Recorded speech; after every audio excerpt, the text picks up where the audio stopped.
নমস্কার, এনটিভি ফুডে আপনাদের সকলকে স্বাগত। শীতের সন্ধ্যায় এমন গরম গরম তেলে ভাজা খেতে ইচ্ছা করলে বাড়িতেই চটজলদি খুব হেলদি ওয়েতে বানিয়ে নিতে পারেন এমন ভেজিটেবল চপ। আর সেটা কিভাবে তৈরি করছি চলুন দেখে নেওয়া যাক। প্রথমে কড়াইয়ে সর্ষের তেল গরম করে তাতে দিয়ে দিচ্ছি 5 ফোড়ন, আর দিয়ে দিলাম আদা কুচি, সঙ্গে দিয়ে দিচ্ছি লঙ্কা কুচি। লঙ্কাটা আপনার যে যেমন ঝাল খান সেই হিসাবে ব্যবহার করবেন। তারপর হালকা নাড়াচাড়া করে এর মধ্যে দিয়ে দিতে হবে গ্রেটেড বিট। বিটের সঙ্গে এখানে আমি দিয়ে দিচ্ছি গাজর, আর এর সঙ্গে দিয়ে দিচ্ছি কিছু কুচনো বিনস। তারপর সমস্ত কিছু ভালো করে নাড়াচাড়া করে একটু ভাজা ভাজা করে নিচ্ছি।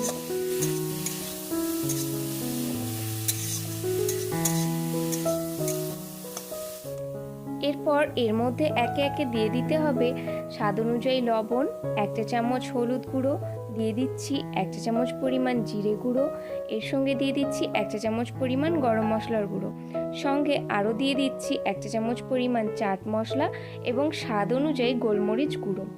তার সঙ্গে 1 চা চামচ পরিমাণ চিনি ইউজ করেছিলাম, ক্লিপটা মিসিং হওয়ার জন্য সেটা আমি দেখাতে পারলাম না। এরপর ভালো করে সমস্ত কিছু নাড়াচাড়া করে যতক্ষণ না সেদ্ধ হচ্ছে ততক্ষণ ভাজা ভাজা করতে হবে। তারপর অ্যাড করে দিতে হবে একটা সেদ্ধ আলু। তারপর সমস্ত কিছু ভালো করে মিশিয়ে নিতে হবে। আলুটা ভালো করে মিশিয়ে নিতে হবে যাতে কোনো লাম্পস না থাকে।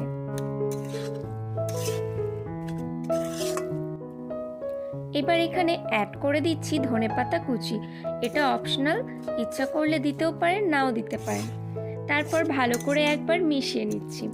এবারে অ্যাড করে দিচ্ছি রোস্টেড বাদাম ভালো করে। তারপর সমস্ত কিছু একসঙ্গে মিশিয়ে নিতে হবে। ভালো করে সমস্ত কিছু মেশানো হয়ে গেলে এটা তুলে সাইড করে রেখে দিতে হবে যাতে একটু ঠান্ডা হয়ে যায়। একটা পাত্রে নিয়ে নিতে হবে বেসন এবং জল দিয়ে সেটা গুলে একটা পেস্ট তৈরি করে নিতে হবে। এটা এমন পাতলা করেই তৈরি করতে হবে, খুব বেশি ঘন করছি না। এবারে যে মিশ্রণটা আমরা তৈরি করে রেখেছিলাম সেটা থেকে ভেজিটেবল চপের আকারে গড়ে নিতে হবে। আমি এখানে লম্বা লম্বা করে তৈরি করছি, আপনারা চাইলে গোল গোলও করতে পারেন। আপনাদের যেমন শেপ পছন্দ আপনারা তেমনভাবে তৈরি করতে পারেন। সমস্তগুলো আমি এখানে তৈরি করে সাইড করে নিচ্ছি। নিয়ে নিয়েছি ব্রেড ক্রাম্বস, তার মধ্যে দিয়ে দিচ্ছি সামান্য লবণ আর কাশ্মীরি লঙ্কার গুঁড়ো। তারপর সমস্ত কিছু একটু মিশিয়ে নিচ্ছি। এখানে আমরা মিশ্রণ থেকে যে চপগুলো তৈরি করে রেখেছিলাম সেটা প্রথমে বেসনে কোট করে নিতে হবে, তারপর কোট করতে হবে ব্রেড ক্রাম্বসে। এখানে ডবল কোটিং করতে হবে, তাই প্রথমে বেসনের গোলায় দিয়ে তারপর ব্রেড ক্রাম্বসে কোট করে আবারও একবার বেসনের গোলায় এটা কোট করে নিয়ে তারপর আবারও ব্রেড ক্রাম্বসে ভালো করে কোটিং করে নিতে হবে।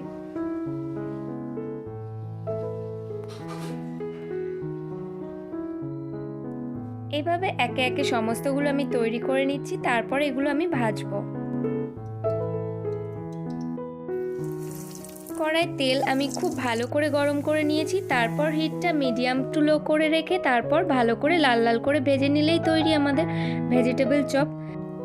বাড়িতে হেলদি ওয়েতে এইভাবে ভেজিটেবল চপ বানালে গ্যাস অম্বলের কোনো সমস্যাই হয় না। তাই এই শীতকালে আর বাইরে থেকে চপ তেলে ভাজা না খেয়ে ইচ্ছা হলে বাড়িতেই এইভাবে তৈরি করে একবার খেয়ে দেখুন।